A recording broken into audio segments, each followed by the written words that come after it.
tardes, hermanos y hermanas en el Señor Jesucristo.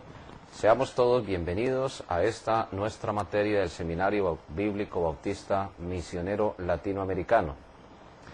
El nombre de esta materia se denomina Doctrina Bíblica Bautista en un año o en 52 lecciones. También hay ocasiones en que se denomina Doctrina Bíblica Básica. La Biblia nos enseña por lo menos 3 clases de doctrina. La doctrina de Dios, que es completamente sana, que no afecta ni perjudica ni en lo espiritual, ni en lo emocional, ni tampoco en la parte material al ser humano. También se nos enseña la doctrina, o mejor la Biblia dice que existe la doctrina de hombres, tradiciones de hombres, de costumbres que a veces invalidan la palabra de Dios o buscan de alguna manera invalidar la palabra de Dios sin conseguirlo definitivamente. Y también existe, dice la palabra de Dios, la doctrina de demonios que ataca principalmente la familia y aún cosas tan básicas y elementales como la alimentación del cuerpo humano. Por eso en esta justificación de Doctrina Bíblica Bautista en 52 lecciones, necesitamos invitarles a ustedes, apreciados hermanos y hermanas, que conservemos el ánimo, que tengamos la suficiente disposición de buscar de Dios para poder finalizar esta realización de las 52 lecciones de Doctrina Bautista en un año, porque de esa manera podremos defender la sana doctrina. Y de esa manera podremos también contribuir a que las iglesias del Señor sean fortalecidas a través del ministerio de la palabra. Acompáñenos entonces, hermanos y hermanas, reiterando una cordial bienvenida a todos ustedes en un momento de oración. Padre nuestro que estás en los cielos, estamos agradecidos por esta maravillosa oportunidad que tú nos das de poder compartir aquí tu palabra. Bendice cada uno de los hermanos y de las hermanas que nos acompañen en estos estudios. Pedimos que sean todos exclusivamente para la gloria tuya, que de la misma manera bendigas las necesidades de las personas que nos acompañan en estos estudios, que otros se puedan añadir, que tú abras las puertas para que personas también puedan llegar al conocimiento de Jesús y ser edificados en la enseñanza de tu palabra. Rogamos que limpies nuestras vidas, nuestros corazones y nos ayudes a estar en tu perfecta voluntad. En Cristo Jesús, nuestro amado Salvador. Amén. La lección número 1 tiene que ver con la naturaleza de una iglesia del Señor Jesucristo. El término iglesia es necesario definirlo y en la página número 13 del material impreso que ustedes tienen allí, inicia con la diferenciación, además de definir el término iglesia. Desde el griego la raíz, o mejor las dos raíces, que se unen para formar el término iglesia son ek, que significa sacados aparte o llamados aparte o traídos fuera, fuera de, y el otro término, kaleo, significa personas llamadas con un propósito. Las dos, al unirse, se puede decir entonces que es una congregación o un grupo de personas llamadas aparte por Dios y para Dios con un propósito definido, que en el caso de la Iglesia del Señor Jesús no es otro que el de hacer su perfecta, completa y santa voluntad. ¿Por qué es tan importante definirlo desde el punto de vista etimológico? Porque una asamblea, que es la traducción correcta del término iglesia, tiene características que vamos a enumerar y a explicar más adelante. Pero hay que aclarar que, por ejemplo, cuando se tradujo la palabra de Dios desde los idiomas originales al español, pues algunos términos no se tradujeron de una manera precisa, simplemente se españolizaron, se transliteraron, se tomaron los términos, incluidos los vocablos, y simplemente se colocaron algunas expresiones o vocales para tratar de adoptar el término griego en el idioma español. ¿Qué queremos decir con esto?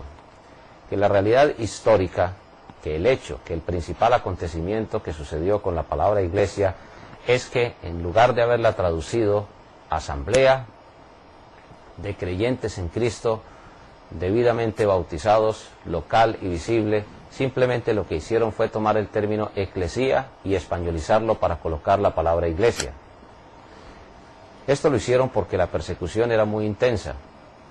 Algo similar sucedió con la palabra bautizo.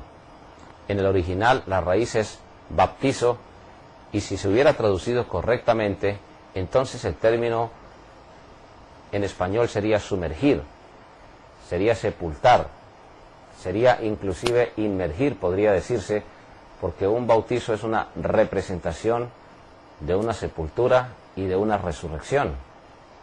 Pero como ya en ese momento, y estamos hablando de los siglos XV, XVI aproximadamente, cuando algunos traductores al castellano, al español o lengua castellana como se conoce, en estas épocas, esas personas, Reina y Valera, por ejemplo, trajeron desde los idiomas originales al castellano la traducción tanto del Antiguo como del Nuevo Testamento, pues había mucha persecución, porque ya se habían empezado a bautizar niños sin haber creído.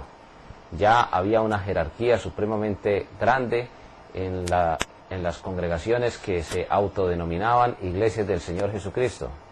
En cierto modo, para preservar sus vidas y para no fomentar la persecución sobre ellos mismos, los traductores, en lugar de traducir, valga la redundancia, los términos de una manera precisa al español, por ejemplo, sumergir en el caso de bautizar, o por ejemplo, asamblea de creyentes en Cristo, en el caso de iglesia, simplemente lo que hicieron fue, como decíamos anteriormente, españolizar esos términos griegos.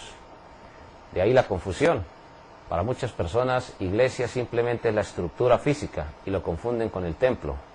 Para otros, una iglesia es una organización que tiene algunas características con sus correspondientes jerarquías. La Biblia enseña que en la naturaleza de la iglesia del Señor existen diferencias entre lo que es la asamblea del Señor Jesucristo y las otras asambleas. Hay asambleas de juntas de acción comunal, hay asambleas de juntas directivas de empresas, hay asambleas de asociaciones, fundaciones o cualquier otro tipo de entidad jurídica donde en esas asambleas se toman decisiones. Hay asambleas de sindicatos, hay asambleas de diferentes agremiaciones, de grupos humanos que tienen propósitos muy definidos. En el caso de la Iglesia del Señor Jesucristo, también es la asamblea del Señor, pero con una naturaleza totalmente diferente a las otras asambleas humanas.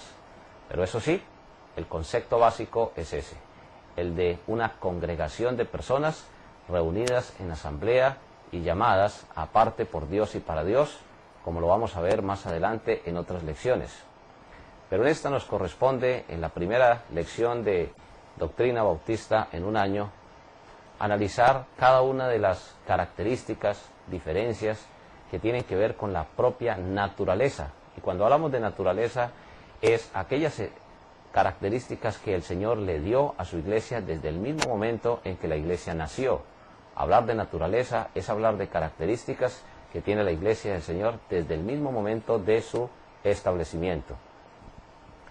Uno de los pasajes favoritos en el Nuevo Testamento es el del Evangelio según San Mateo, en el capítulo número 16, en el verso número 18. En ese pasaje Jesús está estableciendo allí las primeras características de la naturaleza de la iglesia de Él mismo, la que Él ya había empezado a establecer y que será materia de otra lección. Pero en Mateo 16, 18, Jesús está aclarando la primera característica. Y yo también te digo que tú eres Pedro. Y le está hablando a Simón, hijo de Jonás, como lo refiere ahí en el verso número 17. Si usted no tiene un ejemplar de la Biblia, quisiéramos que por favor lo consiguiera para que usted verificara y comprobara lo que Dios está diciendo en su palabra.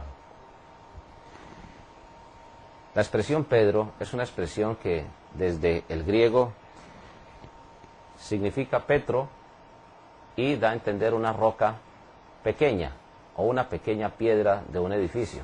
En términos del siglo XXI, un ladrillo, un bloque, o como cualquier otra forma se le quiera decir en nuestro contexto latinoamericano, a uno de los elementos que compongan una pared de la cual está también constituida un edificio. Un edificio se constituye de paredes, pero las paredes, tienen ladrillos, tienen piedras pequeñas. Eso era lo que era el apóstol Pedro, y eso es lo que somos cada uno de nosotros. En esta figura del lenguaje que el Señor está usando aquí, le está diciendo a Pedro que él era muy importante porque hacía parte de la construcción de la iglesia del Señor, del edificio, entre comillas, para usarlo y explicarlo en sentido figurado. Y sobre esta roca, y Jesús se señala a él mismo. Cuando Jesús dice sobre esta roca, está hablando del cimiento, y ahí el término en griego es petra, que es el fundamento, es aquella parte de la base que sostiene el peso del edificio. Como Jesús usa los símbolos para enseñarnos, ya que nosotros aprendemos por medio de símbolos, cualquiera de las áreas del conocimiento, aprendemos por símbolos, a sumar, a restar, a multiplicar, a dividir, a leer, a escribir, música, cualquiera de las áreas las aprendemos por símbolos, y Dios nunca es ajeno a la forma como aprendemos. Jesús está enseñando aquí la primera naturaleza, o mejor, la primera característica de la naturaleza de su iglesia. Su iglesia es una asamblea, pero es una asamblea local. Porque Jesús le está diciendo a él, y las puertas del Hades no prevalecerán contra ella. ¿Qué tal una congregación invisible donde los miembros no se puedan reunir en determinado momento porque son tantos, como dicen algunos, que confunden familia de Dios, todos los salvos de todas las generaciones desde Adán y Eva hasta nuestros días, confunden ese concepto, esa idea real enseñada por el Señor Jesucristo de que su iglesia es totalmente local, que es totalmente visible y que además es totalmente autónoma. Son tres características de las cuales aquí encontramos la primera.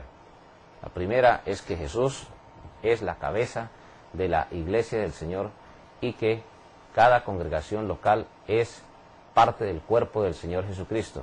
Si Jesús no fuera el fundamento, si Jesús no fuera la cabeza de la iglesia, hace muchísimos siglos la iglesia del Señor Jesús se hubiera acabado. Grandes imperios, grandes personajes y grandes ejércitos han perseguido a la iglesia del Señor Jesucristo. No solamente el imperio romano, en la época de Nerón fue muy significativa la persecución contra la iglesia del Señor. Pero siendo Jesús la cabeza de su iglesia, cada iglesia local se reúne en determinado sitio. No es entonces, como afirman algunos, que la iglesia del Señor es invisible, o que en determinado momento toda persona que se arrepiente y recibe a Jesús como Salvador personal, indica que se ha arrepentido y que ha recibido a Jesús como Salvador personal, abrimos comillas, automáticamente queda miembro de una iglesia del Señor Jesús. No es de esa manera como Jesús está enseñando acá. Jesús le está diciendo a Pedro que él iba a ser una de las piedras del edificio y que él era el fundamento. Y siendo él el fundamento, entonces él iba a edificar su iglesia, y el término está en singular. Ese término en singular da a entender de que a pesar de que miles de iglesias nos reunimos de manera local en un sitio completamente definido, él es la cabeza de cada una de esas iglesias porque él es el fundamento. Y si él es el fundamento, las puertas del Hades, en otros términos del infierno, no prevalecerán contra ella. Y hay que insistir que si Jesús no hubiera sostenido con su poder, sabiduría y con su soberanía a su iglesia, pues definitivamente el poderío humano de muchos tipos de gobierno, no solamente en los siglos primitivos, en los primeros siglos, sino a lo largo de 20 siglos, finalmente la hubieran destruido. Las organizaciones humanas nacen, se puede decir que crecen, maduran, se desarrollan, a veces se fusionan, se reproducen con otras organizaciones humanas, ya sean con ánimo o sin ánimo de lucro, pero la Iglesia de Cristo no. La Iglesia de Cristo ha permanecido durante 20 siglos, siempre siendo una iglesia local. Y es, o mejor, se da a entender que se reúne en un determinado sitio. Aquí estaba la iglesia reunida en un sitio determinado. Por eso no es universal, es absolutamente local. porque hay que observar el grupo de personas que están allí congregadas. Jesús era un maestro ambulante, el término griego es peripatético, y a pesar de que ellos iban caminando por todos los lugares circunvecinos a Jerusalén, la iglesia iba tras él. Él era la cabeza de esa primera iglesia que él estableció allí en Jerusalén, y además andaban por las regiones circunvecinas, pero siempre tenían un lugar local donde congregarse. ¿Cómo podemos comprobar esto a la luz de otros pasajes? Quisiéramos, por ejemplo, que nos acompañaran en el libro 1 Corintios. 1 Corintios, por favor, podemos ir al capítulo 1, en el verso número 2. En ese texto, el apóstol Pablo, escribiendo a la iglesia en la ciudad de Corinto, le dice: a la iglesia de Dios que está en Corinto. Si la iglesia fuera universal y no fuera local, si la iglesia fuese invisible y no visible, pues entonces este texto no se hubiera registrado como se indica aquí, porque Pablo le está dirigiendo una carta cerca del año número 56, y cerca de ese año le dice a la iglesia.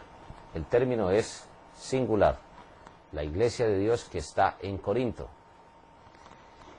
A los santificados, y la palabra santificar significa apartar en Cristo Jesús, llamados a ser santos o apartados por Dios y para Dios. Y sigue afirmando allí con todos los que en cualquier lugar, y la expresión lugar es supremamente importante, porque da a entender que la iglesia de Corinto tenía un lugar, y que además otras personas también se reunían en cualquier lugar, se congregaban en cualquier lugar, eso sí, como asamblea o como iglesia del Señor Jesucristo. Para todos los que en cualquier lugar invocan el nombre de nuestro Señor Jesucristo, Señor de ellos y nuestro. La primera característica de una iglesia es que se reúne en un sitio. Que el sitio pueda cambiar esporádicamente, regularmente, o en periodos largos de tiempo. Hay congregaciones locales que se han reunido por muchos años en un sitio y luego cambian a otro sitio, pero siempre tienen una localidad. No puede entonces afirmarse, como lo dicen algunos, que la iglesia del Señor es invisible y que una persona cuando recibe a Cristo automáticamente quedó miembro de la iglesia. Si no se congrega, si no se añade a una iglesia local por bautizo, entonces sencillamente esa persona podrá ser salva, porque se habrá arrepentido, habrá creído en el Señor Jesucristo, hará parte de la familia de Dios, como el caso de Adán y Eva cuando cambiaron sus vestiduras, se vio su arrepentimiento y su fe, pero nunca fueron parte de la iglesia. Noé también fue un hombre que se arrepintió y creyó. Abel también se arrepintió y creyó. El ladrón en la cruz se arrepintió y creyó en Jesús, pero nunca hicieron parte de la iglesia del Señor. Una cosa es la familia de Dios, todos los salvos de todas las épocas y de todas las generaciones. Y otra cosa es el pueblo de Dios que empieza con Abraham y su descendencia, que iría a ser multiplicada, como lo dice el Señor. Y finalmente, algo muy diferente es la iglesia del Señor, la que Él formó en su ministerio terrenal, la que Él empezó aquí en su ministerio terrenal, allá en las orillas del mar de Galilea, cuando les dijo a sus discípulos que había bautizado Juan el Bautista: venid en pos de mí y haré que seáis pescadores de hombres. Hermanos y hermanas en el Señor Jesucristo, esta doctrina es muy importante porque compromete no solamente a un hijo de Dios a añadirse a la iglesia del Señor Jesús, sino también nos compromete a nosotros que ya estamos añadidos, que ya somos miembros de una iglesia, a que nosotros tengamos también la claridad de enseñar con absoluta certeza que una iglesia del Señor tiene un lugar donde congregarse. Podemos observar otros pasajes, por ejemplo, en el libro de Gálatas. En el libro de Gálatas vamos a encontrar allá también en el capítulo número 1, y es curioso que siempre en los saludos el apóstol Pablo se encarga de enfatizar la naturaleza de una iglesia del Señor. Pablo apóstol, no de hombre, ni por hombre, sino por Jesucristo y por Dios el Padre, que lo resucitó de los muertos. A todos los hermanos que están conmigo, a las iglesias de Galacia. El término ahora es en plural. Habían varias iglesias en la provincia, en el departamento o estado, según el contexto cultural. Hay naciones donde los departamentos se les dicen estados, en otros lugares se les dicen provincias, en otros lugares se les dice cantones. El término político jurídico, al fin y al cabo, es secundario. Está regulado por la Constitución de cada país. Pero en el caso de la Iglesia del Señor Jesucristo, estas iglesias ocupaban la provincia de Galacia, que era una de las provincias del Imperio Romano, y habían varias comunidades locales. Pero esas comunidades tenían un sitio donde congregarse, esas comunidades eran absolutamente visibles.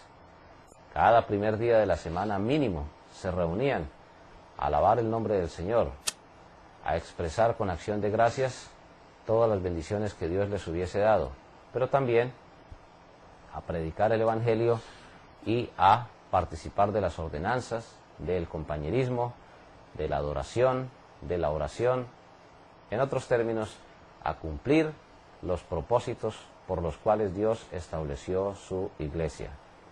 Aquí el término es en plural y da a entender que habían varias comunidades locales. Pero cuando habla del término en singular, hay que repetir insistentemente, se está refiriendo a que todo el conjunto mejor de iglesias locales conforman el cuerpo de Cristo y que en cada lugar simplemente hay una expresión del cuerpo del Señor Jesucristo. Estos dos pasajes que acabamos de leer, uno en singular, otro en plural, nos prueban, primero, que había un lugar donde se congregaban, segundo, que los creyentes se reunían y eran visibles los creyentes. Algunos dicen, yo me quedo en la casa escuchando un mensaje por la radio o la televisión, hago una oración y ya quedé edificado, ya cumplí con el Señor. Dios no mandó a hacer eso de ninguna manera. Y esas personas lo hacen porque creen firmemente que no necesitan congregarse. Es bien conocido el pasaje de Hebreos donde se nos dice, no dejando de congregarnos como algunos tienen por costumbre, tanto más cuando veis que aquel día se acerca. Entonces, apreciados hermanos y hermanas, dos textos hemos usado adicionales a los que aparecen en el libro, en la lección impresa. Complementamos los que están allí. La verdad es que el objetivo de estos videos es complementar, profundizar la información. No tenemos tanto la idea de repetir lo que está allí, sino más bien de ampliar las explicaciones. Y por esa razón es entonces que tenemos nosotros que definir o ampliar estos textos bíblicos que estamos en este momento afirmando, adicionalmente a los que hay allí impresos en el material escrito en las páginas 13, 14 y 15. Ahora, el último término en cuanto a las características de la iglesia es la autonomía. Cada iglesia local es totalmente independiente. Eso no significa que no pueda trabajar asociacionalmente con otras iglesias. Asociarse es una cosa, pero depender de otras es diferente.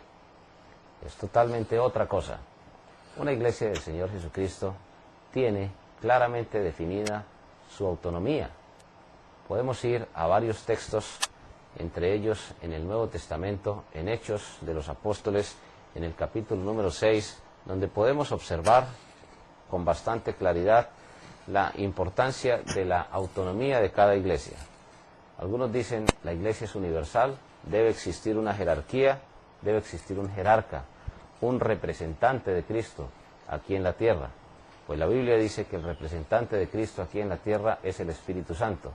El vicario de Cristo es el Espíritu Santo y Él trabaja a través de cada iglesia local. Pero con la iglesia de Cristo sucede algo muy semejante que con la familia.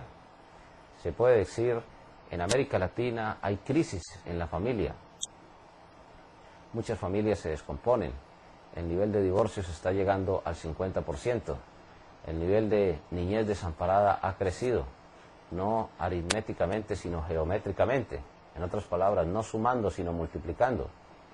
Y hay crisis en la familia, pero no existe una familia latinoamericana. Hay millones de familias latinoamericanas.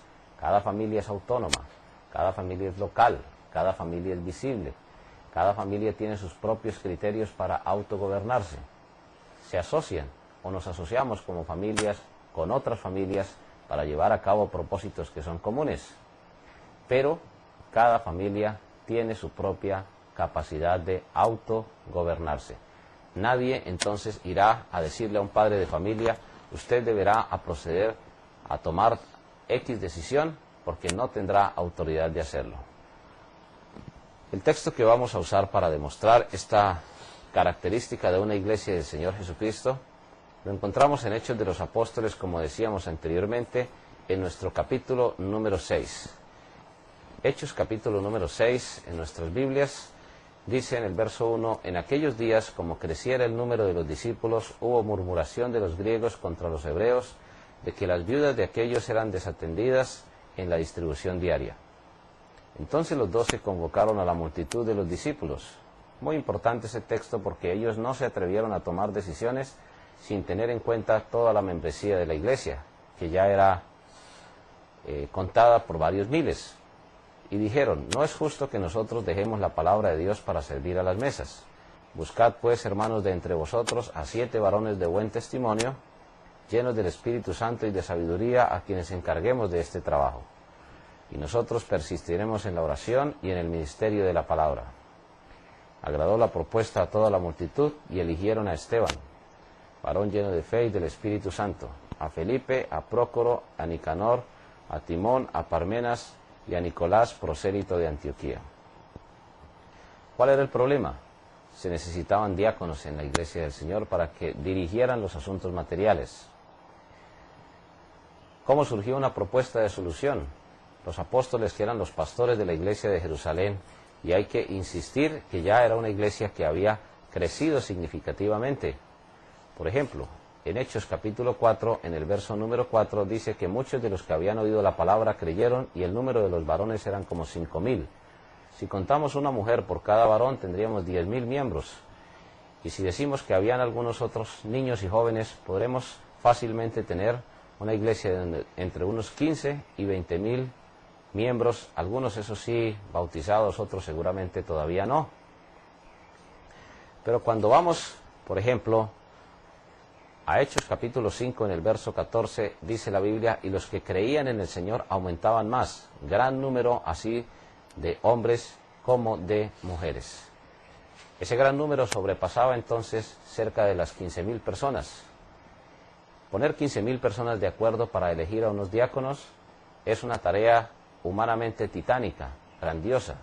Se necesitaba del poder del Espíritu Santo para ponerlos de acuerdo, pero se pusieron de acuerdo.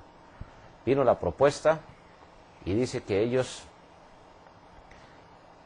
a ellos mejor les agradó, en el verso 5, agradó la propuesta a toda la multitud. Se propuso una solución al problema, pero propuesta la solución, vino la decisión, y eligieron a Esteban. ¿Quiénes eligieron? Eligió toda la multitud. Significa que todos los miembros tuvieron voz y voto, que no existían jerarquías como las que se han establecido en algunas congregaciones, o mejor, organizaciones religiosas. Alguien me dirá: ¿pero no existen personas salvas en esas organizaciones religiosas? Y la respuesta es sí, claro que sí, porque no es ni siquiera la iglesia de Cristo la que murió en la cruz, fue Jesús quien lo hizo. Una iglesia, ya sea de Cristo o una iglesia que se autodenomina iglesia del Señor, nunca ha salvado a nadie. Fue Jesús quien murió por nuestros pecados, quien se levantó, pero quien dejó también a su propia iglesia para que predicara ese mensaje y administrara los asuntos espirituales, como lo vamos a mirar un poco más adelante al rematar esta lección. Pero ¿qué doctrina se enseña aquí con relación a la iglesia de Jerusalén, que fue la primera iglesia establecida por el Señor Jesucristo? La doctrina de la autonomía. ¿Era visible la iglesia de Jerusalén en ese momento? Claro que sí era visible. ¿Era local? Claro que era local. Se reunían allí en Jerusalén. No era invisible. ¿Tenían totalmente autonomía para tomar sus propias decisiones? Claro que sí. Alguien me dirá: pero es que no habían otras congregaciones locales. Pero cuando uno va a Hechos de los Apóstoles, cuando uno va a Tesalónica, a Corinto. El mismo apóstol Pablo le dice a la iglesia del Señor, allá en 1 Corintios 11, cuando os reunís como iglesia, eran ellos los que tenían la autoridad. Cuando fueron enviados el apóstol Pablo y también Bernabé a la obra misionera, en Hechos capítulo 13, en el verso 1, fue la iglesia. Cuando se presentó el problema del concilio en Jerusalén, Hechos capítulo número 15, también fue toda la iglesia la que respondió. Nunca encontramos a un apóstol actuando por encima de la autoridad de una iglesia del Señor, a pesar de ser apóstoles. Jesús le había dicho a su iglesia claramente en Mateo 28, del 18 al 20, toda potestad, en otras palabras, toda autoridad me es dada en el cielo y en la tierra. Por tanto, id y haced discípulos a todas las naciones. La expresión, por tanto, significa que Jesús le dio la autoridad terrenal a la iglesia de administrar, porque la iglesia iría a ser bautizada en el Espíritu Santo 50 días después de que el Señor resucitara, y recibiría el poder y recibiría la sabiduría y la dirección del Espíritu Santo para tomar las decisiones. No es que humanamente la iglesia tenga la capacidad como asamblea, porque la mayoría humanamente también se puede equivocar cuando no se deja guiar por el Espíritu Santo. Pero lo que sí estamos totalmente de acuerdo con la palabra de Dios, y debemos estarlo, es que cada iglesia es local, es autónoma y es visible. Muchos problemas con propiedades de templos, con manejo de recursos económicos, con manejo de donaciones y muchas cosas que hay que administrar materialmente se podrían evitar. Muchos de esos problemas si la iglesia estuviera al tanto de administrar con sabiduría, con prudencia, con justicia, todo lo que Dios dé. Si hay que administrar un templo, es la iglesia la que debe administrarlo. Que la iglesia debe tener unos diáconos para dirigir la administración material, es lo que enseña Dios en su palabra. Pero eso no quiere decir que la responsabilidad sea únicamente de los diáconos en ayudar a administrar las cosas materiales, el mantenimiento del templo, los diezmos, las ofrendas, el presupuesto de la iglesia. No, el diácono lidera, pero toda la iglesia es la que debe estar absolutamente pendiente de cumplir con esa responsabilidad de administrar las cosas, no solamente espirituales, sino también materiales. Hay ocasiones en que hay líderes que se colocan por encima de la iglesia. Se usan, por ejemplo, a veces estatutos jurídicos o reglamentaciones que exigen las leyes de las naciones, y en esas reglamentaciones legales se viola a veces este principio de la autonomía de la iglesia, con la disculpa de que hay que emitir algunos estatutos para poder funcionar jurídicamente. Personas se enseñorean o se adueñan a veces de bienes que son propios de toda la congregación. Toda la congregación debe en determinado momento ejercitar su autoridad para administrar sin cometer injusticias, porque también hay ocasiones en que las congregaciones cometen injusticias con sus diáconos, con sus pastores, o viceversa. Hay pastores, diáconos, que cometen injusticias con las iglesias. Profundizando entonces en este tema, podemos ir, por favor, a nuestras Biblias, al libro de Primera de Timoteo, en el capítulo número 3. En la disertación del maestro se habla de la importancia de la iglesia en la vida del creyente. ¿Por qué es importante una asamblea de Cristo? ¿Por qué un creyente en Cristo debe añadirse a la iglesia? ¿Solamente por obedecer en el paso del bautismo? ¿O solamente a veces por cumplir un requisito formal que la Biblia enseña como acto público de testimonio? La verdad es que cada vez, y valga aquí la redundancia, que necesitamos aprender de la verdad, hay que dirigirnos a la casa de Dios. Primera Timoteo capítulo 3, en el verso 15 se nos dice, el apóstol Pablo escribiendo, para que si tardo sepas cómo debes conducirte en la casa de Dios. La expresión casa viene del griego oikos, y Dios enseña que los creyentes tenemos varios tipos de casa. Una es la familia. El mismo apóstol, cuando estaba en la cárcel de Filipos, y después de que sucedió el terremoto que sacudió los cimientos de la cárcel, uno de los guardias, el carcelero de Filipo, viene y le pregunta, señores, ¿qué debo hacer para ser salvo? Ya había escuchado el mensaje a través de los himnos, porque a pesar del sufrimiento, Pablo y Silas alababan a Dios con himnos que contenían el mensaje del Evangelio. Y Pablo le contesta: cree en el Señor Jesucristo. Ya este hombre se había arrepentido. La sola pregunta que él tenía era una indicación de que reconocía sus propios errores.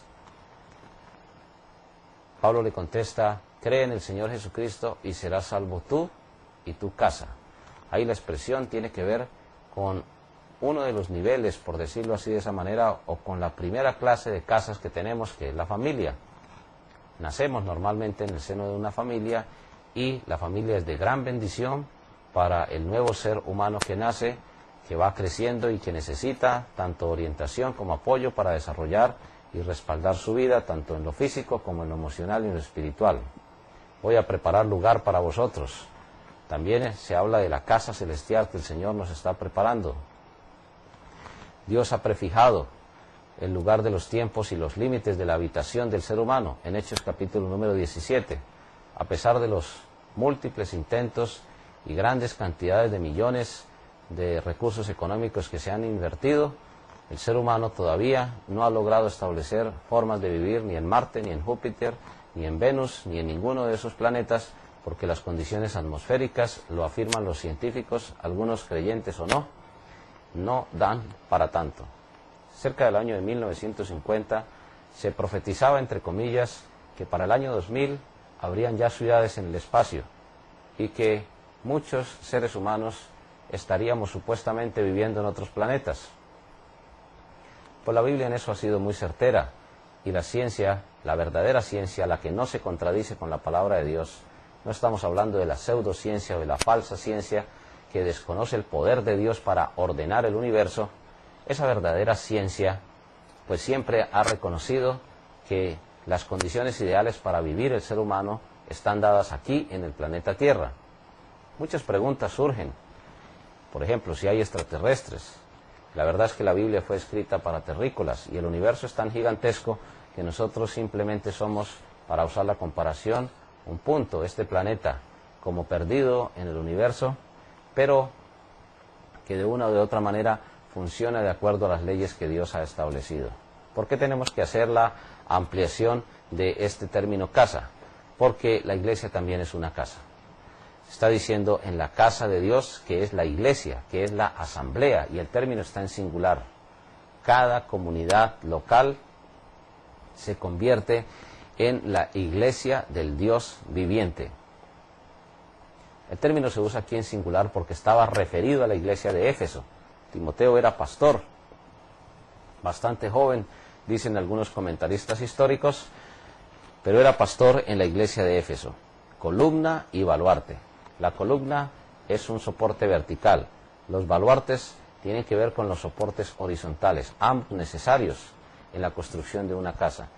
Si una casa tiene una estructura solamente vertical, pues no tiene ni la misma consistencia ni tampoco utilidad que se debe tener cuando hay soportes horizontales también. Todos son absolutamente necesarios. Y sigue diciendo que es baluarte de la verdad.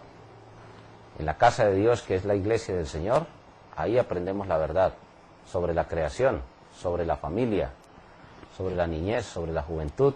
También aprendemos sobre las últimas etapas de nuestra vida, sobre el gobierno humano. Aprendemos la verdad sobre las cosas eternas, las almas, la palabra de Dios. En fin, apreciados hermanos y hermanas, todo esto que hemos nosotros enfatizado lo encontramos allá en Hebreos capítulo 10, desde los versos 23 al 25, y por razones de tiempo usted puede meditar en ese texto con bastante detalle para poder comprobar que lo que estamos afirmando aquí es totalmente de acuerdo a la palabra de Dios. El término iglesia o eclesía en el Nuevo Testamento ya lo hemos explicado. En la parte de las tareas para los alumnos es muy importante que ustedes nos envíen, por favor, sus tareas para poder ampliar las inquietudes, las dudas o cualquier otro interrogante que pueda surgir. Todo eso puede incluirse en las tareas para los alumnos. ¿Por qué la pluralidad de iglesias en la Biblia? Porque se necesitaba llevar el Evangelio hasta lo último de la tierra, y para llevar el Evangelio hasta lo último de la tierra se necesitan congregaciones locales que nos podamos reunir cada primer día de la semana. Y lo que constituye realmente una iglesia es el grupo de personas llamadas aparte. No son las estructuras físicas. Las estructuras físicas se necesitan, pero son secundarias. Lo más importante que constituye una iglesia es el grupo de personas llamadas aparte por Dios y para Dios, debidamente, eso sí, bautizadas de acuerdo a los requisitos que menciona la palabra del Señor. La verdad, en las preguntas para discusión, es que ¿cuántas clases de iglesias o cuerpos se mencionan en el Nuevo Testamento? Solamente uno. No se mencionan diversas clases de cuerpos. Eran locales, eran visibles y eran autónomas. ¿Eran iguales dentro del periodo del Nuevo Testamento? Claro que sí. No existían varias denominaciones, porque hay que reconocer que simplemente Jesús dice edificaré, y es una expresión desde el griego oikodomeso, ya había empezado pero no había terminado. Es decir, que es el Señor y no las denominaciones, no es el nombre. Así, en ese orden de ideas, había una sola clase de iglesias y no pueden existir varias iglesias, entre comillas, contradiciéndose o entrando mejor en contradicción unas con otras. ¿Todos los cristianos son miembros de la iglesia? Sabemos que no. Una cosa es familia de Dios y otra cosa es iglesia del Señor. Muchísimas gracias por acompañarnos. Que Dios nos bendiga a todos grande y ricamente, y esperamos que podamos invitar a otras personas a añadirse a nuestros estudios de doctrina bíblica básica.